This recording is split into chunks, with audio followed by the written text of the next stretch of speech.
ছোটবেলা থেকে কত স্বপ্ন দেখেছিলাম, 2 হাত দিয়ে দুধ টেপবো, আর এখন দেখো 1 হাত দিয়ে দুধ টেপার সুযোগ পাচ্ছি না। এই হাত রেখে কোনোই লাভ নেই, কোনো মেয়েই দুধ টিপতে দিচ্ছে না। মিথ্যে কথা, আমি বিশ্বাস করি না। তোমার বিশ্বাসের কোনো দরকার নেই, তোমার মাং চাটতে চাইছি তাই দাও নেই। খুবই তুমি জানো না, সেদিন জিভে জল চলে যাচ্ছিল মাং চাটার জন্য, আর ও মাংটাই চাটতে দিল না। তোমরা মেয়েরা আসলেই অনেক কটু, মাং চাটতে চাইলে দিবে না, দুধ টানলে নাকি ঝালঝালা হয়ে যায়, আর চুদলে নাকি পেটে বাচ্চা চলে আসবি। তাহলে আমরা ছেলেরা এখন কি করব? হ্যাঁ, হোলটা নিয়ে উপরে আল্লাহ নিচে জমিন, কথা সত্য। তোর কি আসলে অনেক সোতার শখ? আয় আমার সোত না বাবা, আমার মাঙ্গে আর হোল ঢুকলো না। সবাই শুধু ওকে চুততে দাও, আমারও তো মাং চাটার ইচ্ছা জাগে নাকি।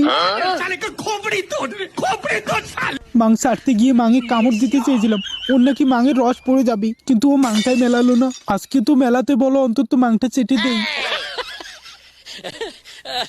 তুমি রেডি থাকো, 1 ঘন্টা ধরে আমি তোমায় চুদবো। তুমি না বলেছিলে আমার হোল অনেক চিকন, এমন মোটা বানিয়েছি তোমার মাঙেই ঢুকবে না। একবার করে চুদতে দাও, সবার মাং ফাটিয়ে ফেলবো, একদম ব্যথা লাগবে না, শুধু মজা আর মজা। দিয়ে লাল করে দেবো, নোংরা আমি বার করে দেবো।